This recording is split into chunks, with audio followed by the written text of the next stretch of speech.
Hello everyone, Brent Callick here in the Travel Guy. Thanks for being with me on the Travel Guy Minute for April.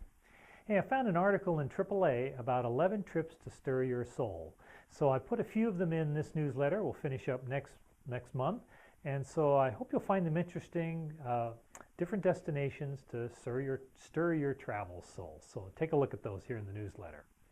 Hey, we're 60 days out from beginning of summer, hard to believe. And so if you haven't started thinking about your summer vacation, we've got plenty to choose from. Some are sold out and some still has some space, so be sure and check that out. I've got it listed here in the newsletter of the availability of our summer trips. Hey, I found an article on 4 easy travel resolutions for the year that you can think about. Number 1 would be to pick a purpose.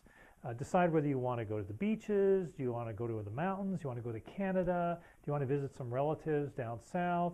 So pick a purpose for your trip.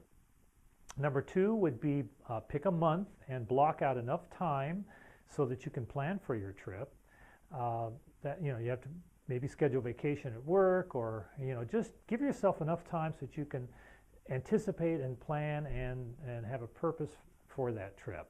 I had some friends who decided to go skiing on Friday afternoon, so they left after work at 5 o'clock, drove to Denver, and they were looking for hotels as they were on their way out there.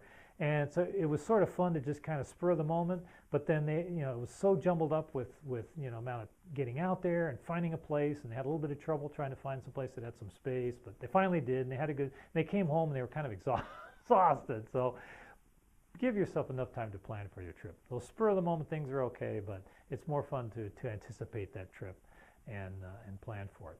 And number 4, to start a conversation with your spouse or a travel companion, so you have time to think about it, plan it. If you're going to visit relatives, there are things to see along the way that I'm sure every community and town has interesting sites. And so it's so easy to research them now on the internet. So take a little time and add an extra day to your trip and do some sightseeing along the way. They've got my online travel show coming up in April on the 19th. So mark that down. We'll be doing some late summer trips and fall trips for you to see on what we've got going on. And I hope you're going to get out in the garden. I hope it's warming up a little bit for you. It's still a little bit here cool in Lincoln, but it's April, and hopefully we'll be able to start some planting here pretty soon. Thanks for being with me on the Travel Guy Minute. I'll see you next month.